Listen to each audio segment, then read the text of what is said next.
Halo, selamat malam rekan-rekan semua dimanapun kalian berada. Kembali lagi bertemu dengan saya Manir. Dan pada kesempatan saat ini saya akan membahas sebuah topik yang menurut saya cukup menarik, sehingga saya harus menguraikan topik itu dalam sebuah video seperti itu. Jadi ceritanya seperti ini. Pada minggu yang lalu itu saya ada memposting salah satu video di short YouTube, dan di situ saya melihat ada orang tidak dikenal, intinya netizen lah. Ada yang berkomentar di video itu, mereka bilang bahwa itu mahasiswa yang dulu masih dipercaya masyarakat, tapi kalau sekarang demo hanya untuk siapapun yang berani bayar. Apapun yang diserukan, pasti mereka mau rela berteriak di terik matahari hanya karena duit. Dalam video yang saya posting itu komentarnya seperti itu, dan bagi saya ini sangat janggal dan perlu untuk saya berikan tanggapan dalam bentuk video. Nah, seperti apa? Nanti saya akan berikan tanggapan. Nah, itu rekan-rekan bisa stay setelah intro ini.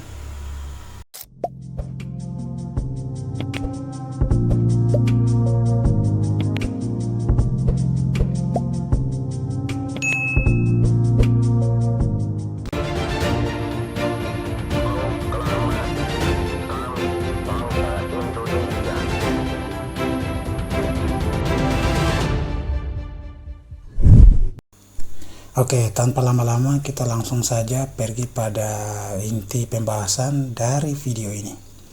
Jadi rekan-rekan semua, saya akan menanggapi komentar ini hanya secara spontan. Jadi kalau ada kurang dan lebih bisa kalian tambahkan di kolom komentar. Seperti itu. Ketika pertama kali saya melihat komentar ini di video saya, itu saya berpikir panjang kali lebar.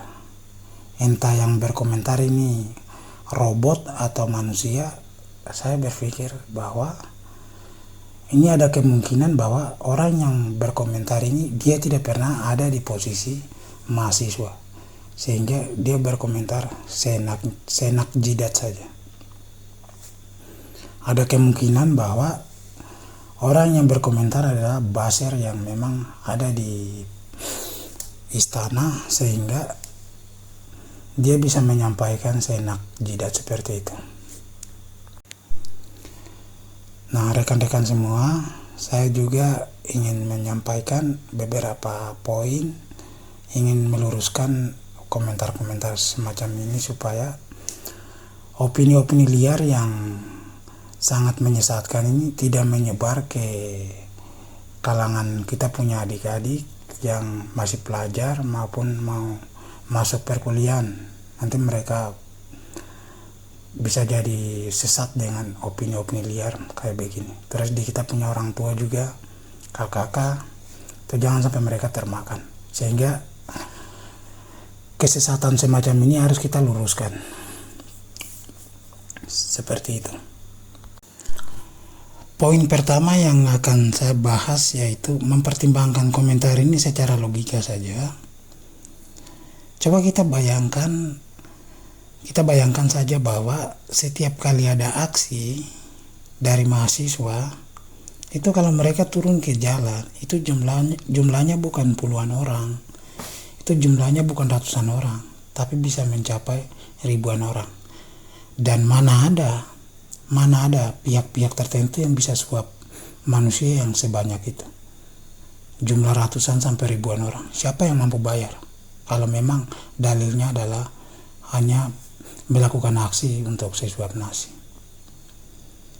Itu saya pikir tidak masuk akal. Orang tidak ada mahasiswa yang sejauh saya berjalan atau pernah terlibat ikut aksi itu tidak pernah dapat bayar kalau ikut aksi. Ya kita melakukan aksi ya karena apa yang kita lihat dengan situasi yang ada, sehingga dengan sendirinya memaksa menggerakkan hati mahasiswa atau kita untuk turun melakukan aksi. Jadi tidak ada tuh sejarah mencatat atau tidak ada juga pengalaman pribadi bahwa melakukan aksi untuk mendapatkan duit. Itu secara logika saja kalau kita pikir siapa yang bisa bayar manusia berjumlah ribuan orang itu disuruh dibayar untuk turun melakukan aksi. Itu tidak mungkin, dan itu tidak ada yang bisa mampu. Secara logika tidak masuk akal.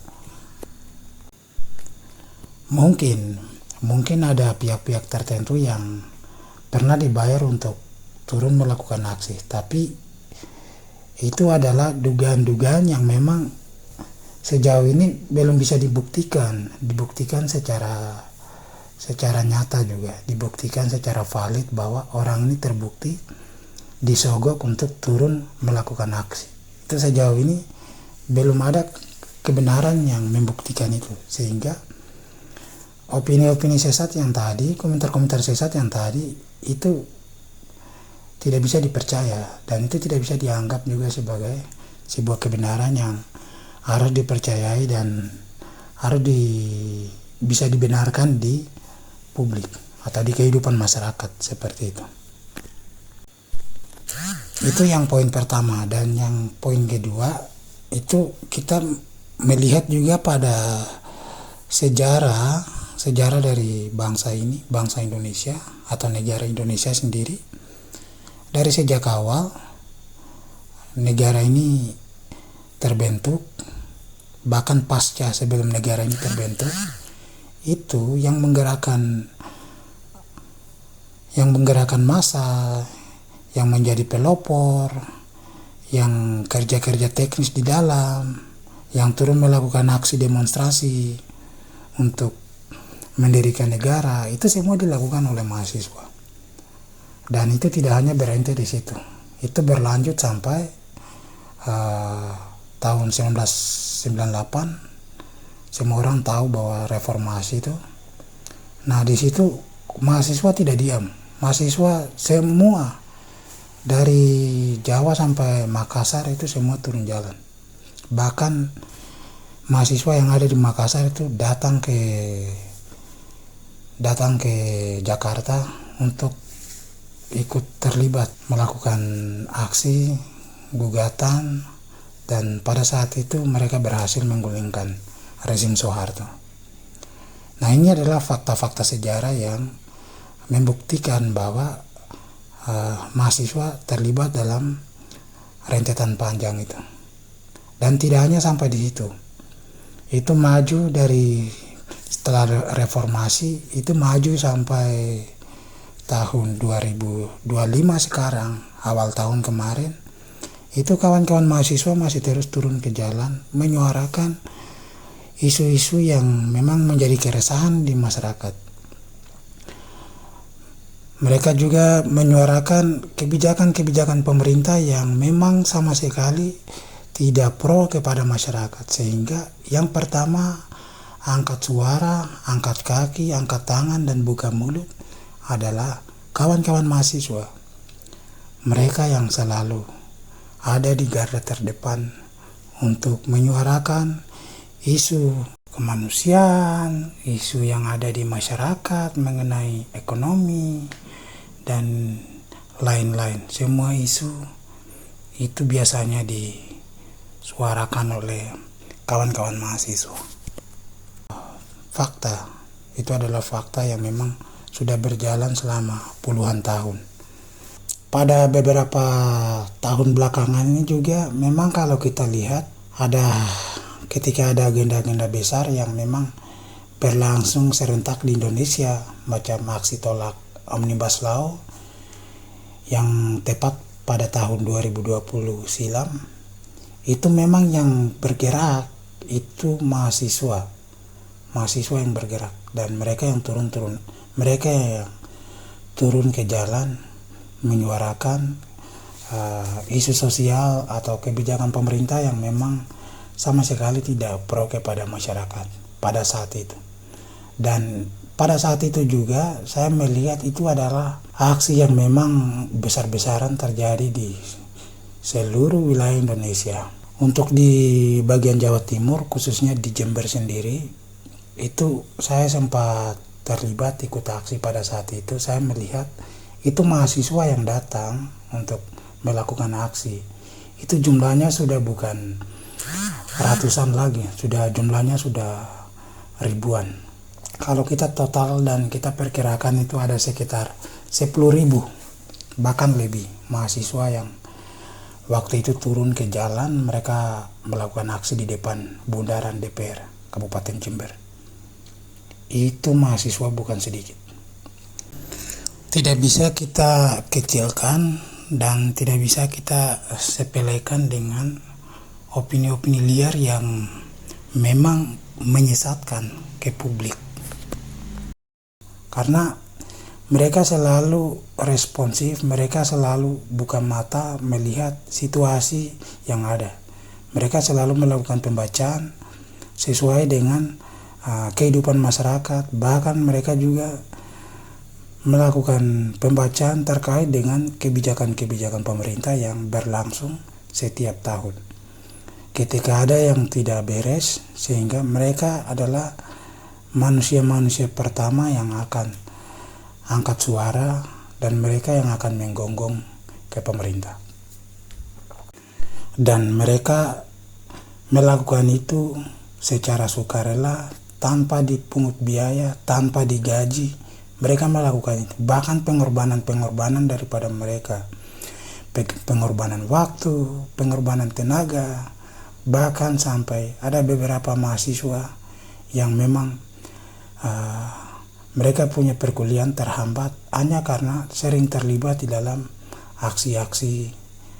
Mereka juga bermasalah ke pihak kampus, mereka juga bermasalah sama pihak keluarga, mereka juga bermasalah sama pihak teman, hanya karena mereka sering terlibat melakukan aksi-aksi tuntutan kepada pemerintah.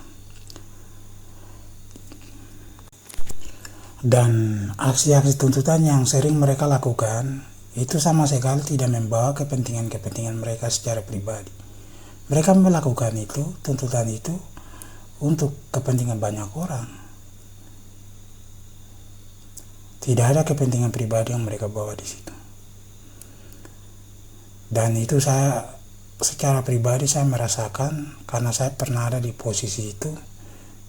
Oleh karena itu saya sekarang angkat bicara bahwa jangan sampai ada pihak-pihak tertentu yang mengecilkan atau menyepelekan kerja-kerja daripada kawan-kawan mahasiswa ini, adik-adik mahasiswa. Itu jangan sampai ada yang mengecilkan mereka. Mereka tidak pernah melakukan aksi karena dibayar. Justru mereka melakukan kerja-kerja itu, mereka melakukan pengorbanan sebenarnya. Dan kita berutang budi pada mereka, mahasiswa, kawan-kawan mahasiswa yang sekarang ada. Tanpa ada mereka, pemerintah itu akan seenaknya sebenarnya. Pemerintah itu akan seenaknya. Orang-orang yang punya kepentingan seperti perusahaan-perusahaan, pemerintah, polisi, tentara, itu mereka akan seenaknya kepada masyarakat. DPR, bupati, itu mereka akan buat kebijakan sesuai dengan mereka punya kepentingan. Karena tidak ada yang bisa kritis terhadap kebijakan mereka. Jadi itu. Kalau tidak ada mahasiswa, ini negara sudah hancur-hancuran. Pemerintahan sudah hancur-hancuran. Dan kehidupan masyarakat itu jauh lebih hancur-hancuran, amburadul, karena semuanya dikendalikan oleh pemerintah. Yang seperti saya singgung tadi, pemerintah akan membuat kebijakan sesuai dengan yang mereka mau. Pemerintah akan membuat peraturan perundang-undangan, hukum itu sesuai dengan yang mereka mau untuk melindungi mereka, dan itu akan berjalan secara terus-menerus. Jika tidak ada mahasiswa, maka hal ini akan memperparah kehidupan sosial di masyarakat. Poin yang berikutnya yang ingin saya tambahkan lagi adalah Ini sebagai referensi saja supaya rekan-rekan yang lain bisa memahami betapa pentingnya peran mahasiswa di kehidupan sosial masyarakat, dan sumbangsi daripada mereka itu memang sudah ada dan itu memang sangat luar biasa. Yang pertama kita lihat itu dari yang pertama tadi, sejarah berdirinya negara ini itu dipelopori dan digerakkan oleh mahasiswa itu sendiri, mereka yang pelopori. Dan kemudian kita lihat juga dari beberapa negara, di negara Filipina itu mahasiswa berperan penting dalam revolusi Filipina tahun 1896. Kemudian berlanjut lagi pada Perang Vietnam waktu itu, Perang Vietnam dan Amerika Serikat. Di situ mahasiswa juga tidak tinggal diam, mereka juga turut berpartisipasi dalam perlawanan itu. Mereka juga berpartisipasi dan mempelopori supaya perang itu segera berakhir. Amerika Serikat itu jangan lagi melakukan perang terhadap Vietnam. Pada tahun itu di Amerika Serikat, sejumlah mahasiswa dan masyarakat sipil itu mereka melakukan aksi pemogokan, aksi tuntutan di depan Gedung Putih, wilayah dekat Gedung Putih, itu mereka melakukan tuntutan ke sana. Itu aksi-aksi yang memang dipelopori oleh mahasiswa. Dan tidak hanya di situ, ada fakta lain lagi. Di Korea Selatan itu mahasiswa juga berperan penting dalam revolusi pada bulan April 1960, dan itu mereka berhasil menggulingkan pemerintahan otoriter Presiden Chiang Man pada saat itu yang berkuasa. Dan tidak hanya sampai di situ, di negara Tunisia juga sama, mahasiswa bergerak dan berperan penting dalam revolusi Tunisia tahun 2011 silam. Dan hal yang sama juga terjadi di Mesir. Mahasiswa berperan penting dalam revolusi Mesir tahun 2011, tahun yang sama. Kemudian di Iran pun sama, itu mahasiswa berperan penting dalam revolusi Iran tahun 1979 dalam rangka menggulingkan pemerintahan otoriter Shah Muhammad Reza Pahlavi. Itu adalah rentetan-rentetan panjang yang memang terjadi di berbagai belahan dunia, di mana tatanan kehidupan masyarakat dan juga pemerintahan itu sangat berperan penting. Mahasiswa sangat berperan penting di dalam dua wilayah itu, di bagian kehidupan sosial masyarakat maupun di bagian wilayah pemerintahan. Mahasiswa ada di tengah dan mahasiswa menjadi pelopor. Dan di situ mahasiswa tidak memposisikan diri sebagai seorang birokrat, seorang pecundang, tetapi mahasiswa tetap menjadi bagian dari masyarakat, tetap menjadi bagian dari kehidupan masyarakat, sehingga mereka yang selalu lantang untuk menyuarakan apa hal-hal janggal, apa hal-hal menyimpang yang sedang dilakukan oleh otoritas pemerintahan. Nah, itu. Dan ini banyak terjadi di dalam hampir separuh negara, itu memang dipelopori oleh mahasiswa itu sendiri. Dan ini adalah fakta-fakta sejarah yang sudah terbukti, termasuk di Indonesia sendiri. Dan bahkan kalau kami di Papua juga sama, yang sekarang mempelopori kemerdekaan Papua, itu mahasiswa juga turut ambil andil di dalam, turut ikut serta di dalam untuk menyuarakan isu politik, isu kemanusiaan, isu sosial, dan lain-lain. Banyak persoalan yang seringkali dibawakan oleh kawan-kawan mahasiswa. Dan satu hal lagi yang penting, yang terakhir, satu hal lagi yang penting itu mahasiswa, kawan-kawan mahasiswa yang selama mereka aktif perkuliahan, mereka sering terlibat di dalam kegiatan-kegiatan sosial, terus sering terlibat juga dalam aksi demonstran-demonstran. Ketika mereka tamat, orang-orang ini juga berpotensi untuk menjadi orang-orang yang memang kritis terhadap kebijakan-kebijakan pemerintah yang ada. Mereka juga cenderung menjadi orang-orang yang